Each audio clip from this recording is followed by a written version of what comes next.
Trina from Aunt T's Corner, and I am here to talk to you about Ranger Apprentice. And granted, this is a very old book because I have loved it since high school. So, this is my book, which, I mean, it's been read and reread about 100 times and borrowed, and like the spine has been broken, like taped back together. But it's one of my favorite books. I started reading it in high school when they first came out. Tells you how old I am. But for young ones in your family who, may don't like to read or they love to read and they want a new book, this is a great book to start with. So, Ranger Apprentice by John Flanagan.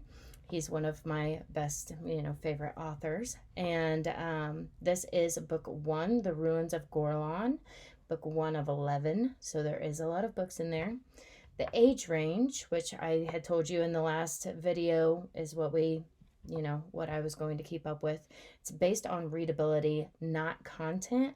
So it's 10 and up is what it is supposed to be for ages. As far as language goes, I will have this typed up and put onto my Facebook page, but it hasn't gotten done yet. But there is the use of cursed in the very first couple pages, damned, which is on page 111, damn, which is 187, 206, and 218. So there's only about 4 or 5 places if you are a stickler for language. But it does have a lot of good vocabulary for kids that are trying to learn new words. There's some words that, even though I've read it 100 times, I still look them up because it's not a word that you use normally. We talk about, scenes. So there is a gore factor.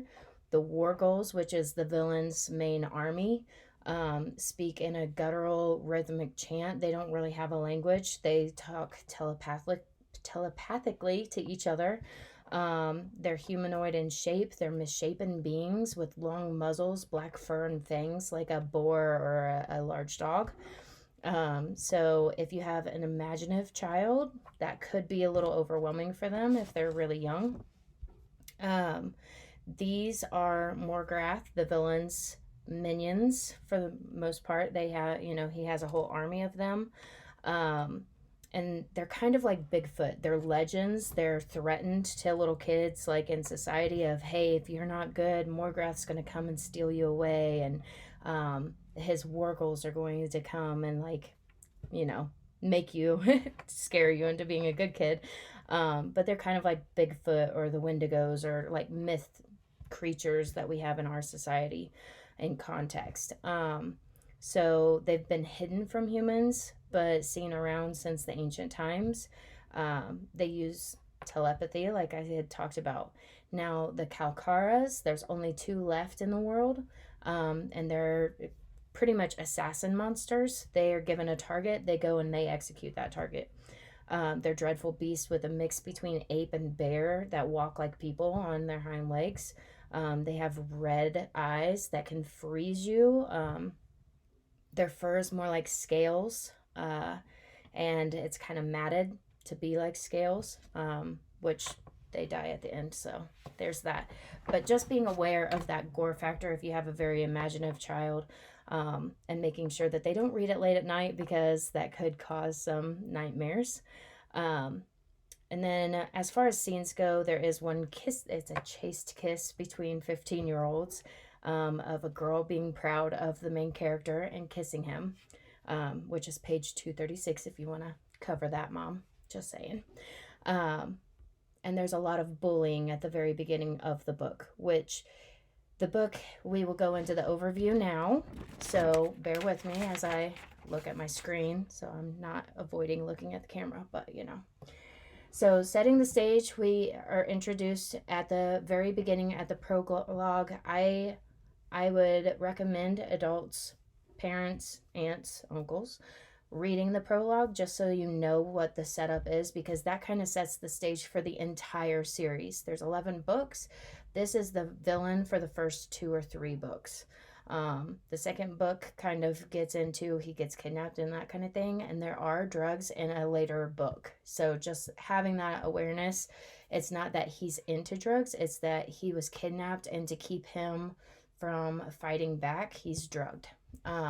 So that's not this book. They can read this book and, it'd be great. Um, but the prologue introduces Morgrath, and he's found allies. He tried to overthrow the king 15 years ago. The king died, and the prince was getting ready to take over, and there's that lag between rulers and kind of that confusion, and he took advantage of that. But he was pushed back by the barons, all grouping under the prince and like supporting him and pushing him back with the army. So Morgrath has been in exile for 15 years, and he's found allies, the Wargles, the Kalkara, all of them. So he's positive that he can fight now, and he has better allies, so he can take over a little bit more. So we get to be introduced into, okay, he's, frustrated. He's been 15 years stewing on this. Now what happens? Chapter 1 really introduces our main characters.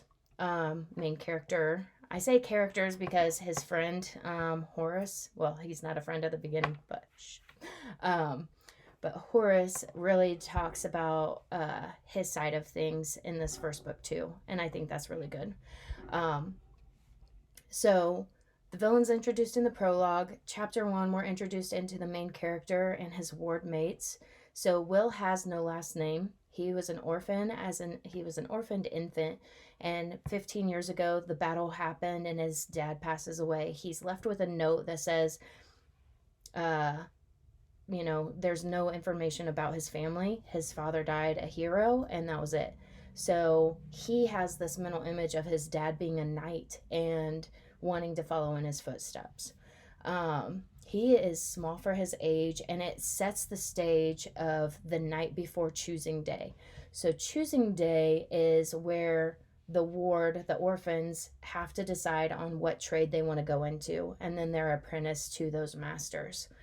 So Will, being small for his age, he wants to follow in his dad's footsteps as a knight, but if you're a knight, you have to be, the physique of one. I definitely am not, but being in the physique and being tall and strong and whatever, and he's small for his age, and he's agile and quick-witted and not really knight material. And so he's worried about what's going to happen the next day, and he's not eating, and it introduces all of his friends that he's grown up with. So it introduces, let's start at the beginning here, George, who's a studious boy that's going into the legal scribe school, so he knows the laws and he can argue the laws. Then it introduces Alice. She's very petite and very diplomatic in the way she holds herself and she responds to people. So she's going into diplomatic service. Jenny is going to the kitchen. She loves food as much as me. So she wants to learn how to cook and be under Master Chubb, and she already has that pretty much set. And then Horace, who is a bully at the very beginning of the book and Will's least favorite of his ward mates, he wants to be in battle school as well. And so throughout the book, Horace and Will they do the verbal sparring, which leads into the physical, like getting into fights and typical boy stuff. Horace bullies him because he's small and he doesn't have a last name, which really hits Will really hard because Will doesn't have a last name. He doesn't know his family or what his, background is. Some of these other kids knew their parents, have memories. He doesn't have any of that. So he is still trying to find himself and know who he is. So choosing day comes, and the craft masters with vacancies that need apprentices show up, including a ranger named Halt. Rangers are thought to be dabblers of black magic, and people fear them. They don't understand them at all. So Will's kind of nervous about Halt, doesn't know him, doesn't ask to be a ranger's apprentice because nobody wants that. So he asked to be in battle school and was denied. He asked to be in horse school, which is kind of like taking care of the knight's horses and taking care of the battle horses, all of that. He's denied again. He's too small. The horses would kill him. So, before they're dismissed, Halt steps up to the Baron and slides him a piece of paper and says, "I have information about this boy." And the Baron opens it, closes it, and says, "Are you sure?" And he says, "Yes." And Will's going, what is it about? Like, nobody knows anything about me. So Will stews on it all day. And that night at midnight, he's like, "I can't handle it. I'm going to end up being a farmer the rest of my life." That's what happens if you're not chosen by a master. So he's like, I'm going to risk it. I'm going to climb the tower on the outside of a huge tower and find out what that paper says. And he's caught by Halt. So as he's caught, he actually admits that, "Yep, I know I'm wrong. I did something wrong, and I'll accept the punishment." So because he accepted the punishment and he didn't shy away from trying to lie his way out of things, he passes the test to become a ranger apprentice. So he accepts it and starts training.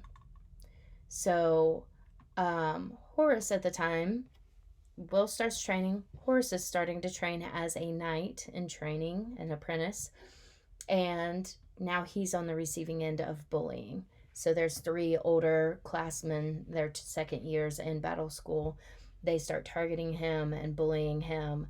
And so when him and Will meet up at a harvest festival months later, they fight again because Horace, that was somebody that he could control and, have some sort of superiority.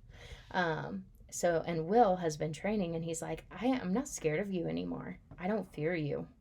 And so they fight and a master breaks it up and it goes unresolved for weeks. Until they reconcile on a boar hunt. So Horace, the boar hunt, they go after this boar. A young knight on the other side of the meadow kills the boar. Everybody starts moving that way to congratulate the guy. And Horace and Will, they felt the same fear. They've experienced the same thing. And they kind of hesitate because they're not friends, but they kind of want to, share in the experience. And Horace turns like he's going to walk away from Will. And all of a sudden another boar shows up. And this boar is even bigger than the last one. And Will warns, shouts a warning to everybody in the meadow because there's tons of knights everywhere and his mentor is there. And Horace, without hesitation, steps in front of the younger boy, gets ready to take on this boar, and he slips. Now all of a sudden, Will is like, "Oh crap," So he jumps off of his horse. He's throwing, bow and arrow at this boar, and it's not doing much, but he's running and getting the attention of the boar off of his friend who's sprawled on the ground and can't get up in time. The boar chases Will. Now Will's fighting for his life, trying to, keep his friend protected and keep away from the tusks. Ends up the boar dies. All of them are safe.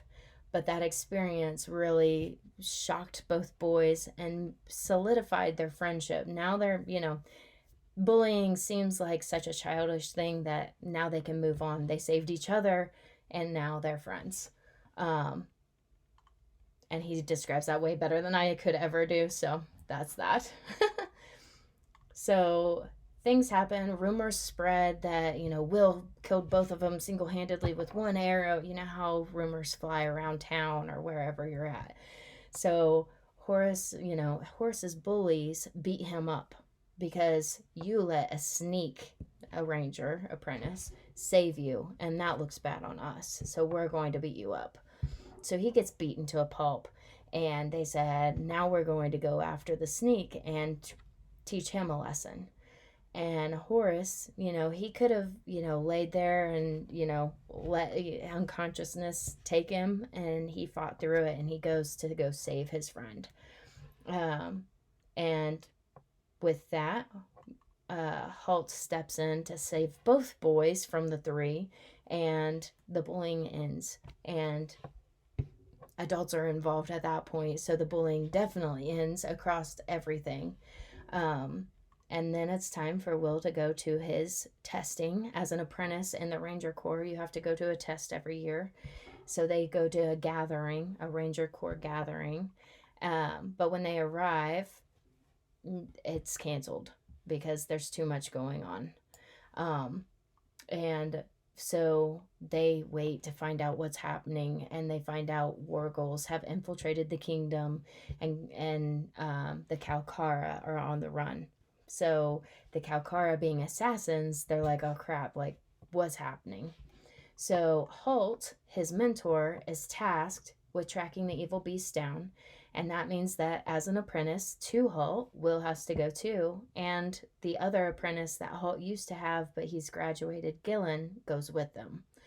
So they're traveling, they're saddle sore. You know how that goes if you've ever ridden a horse.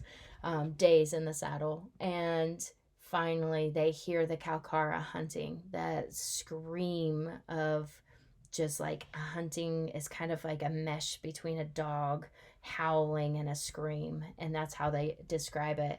And Holt, once they find the tracks and start tracking the Kalkara, sends Will to go get some knights because that's the only way to kill these things. They're too big for a bow to actually do any damage.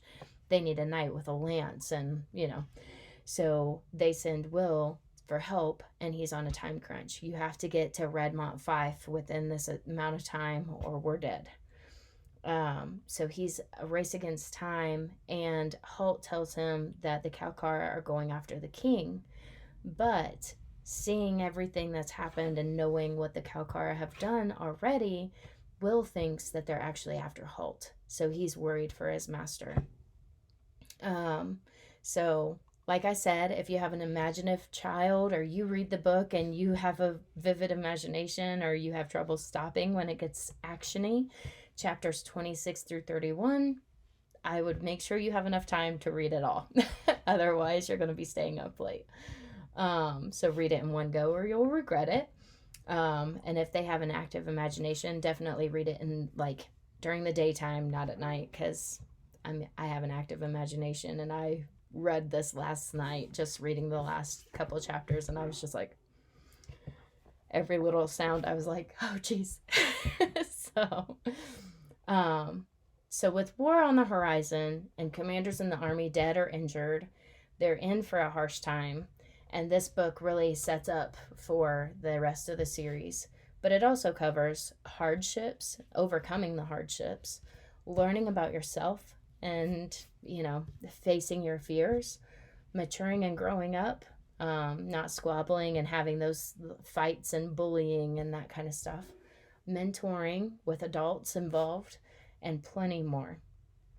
So some of the questions that could be asked, if you like to ask questions about a book a child has read, is, do you think bullying's okay?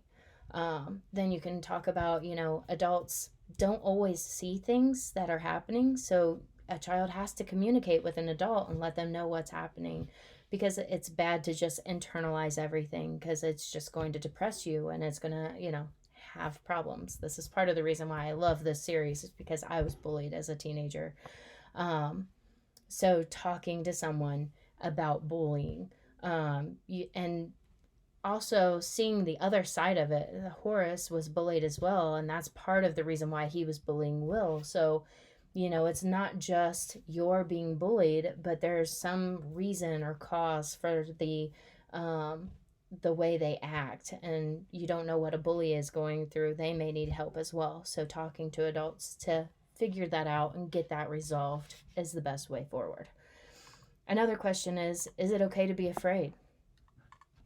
Younger question, for the younger audience, but of the future, yes, it's okay to be afraid. Everyone has that fear, even adults, of facing someone or something that's scary, like a monster. I mean, it could be a test. That's a monster in and of itself. But yeah, it's okay to be afraid. It's just taking a deep breath and moving forward, and keep moving forward, not stopping or slowing down. And then, why was it important that Will not lie about stealing or trying to read that slip of paper in Baron Harold's office? And there's other questions you could ask, like Jenny snickered, which caused the bullying to be even worse because Horace, had a very high regard for Jenny, and Will's quick wit kind of made Jenny snicker because, haha, it's funny, but at the same time, it caused more trouble than if she had kept her giggles to herself. So, not supporting bullying and not being a part of it, or, standing by and just watching it happen. That's one of the things that could have been a little bit different for that. So, that is my overview of Ranger Apprentice, The Ruins of Gorlan. And I know it's a little long. It's like about 20 minutes of a overview, but it took me about 7 hours to read the book. And I am an avid reader. I read really quickly, so it'll take a little longer than that for kids. But that is your snapshot. As I said before, the gore factor is there. There is bullying that's heavily emphasized, but it created that stronger bond between the boys for the next, it's setting up for the next book.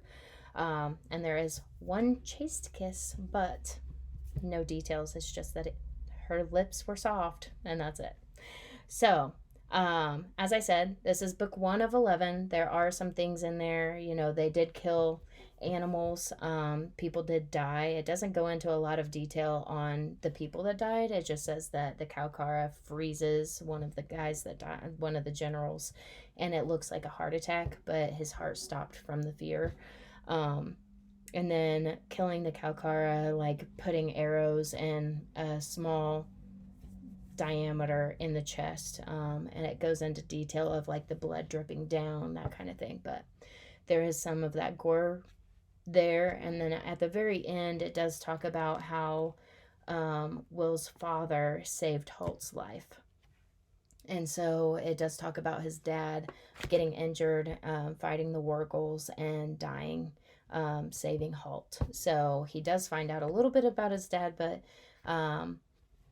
it's it's a war theme. But my suggestion is, if you have an avid reader or somebody that does not like to read, this is a really good book series. It's very fast paced. It does have a lot of description, but it is very good for both girls and boys to read. More so boys, but we will go into some other authors that have some girls heroines to support and be a good read for a girl too. So stay tuned. Subscribe if you liked my review of the book, and stay tuned for the next book to be reviewed.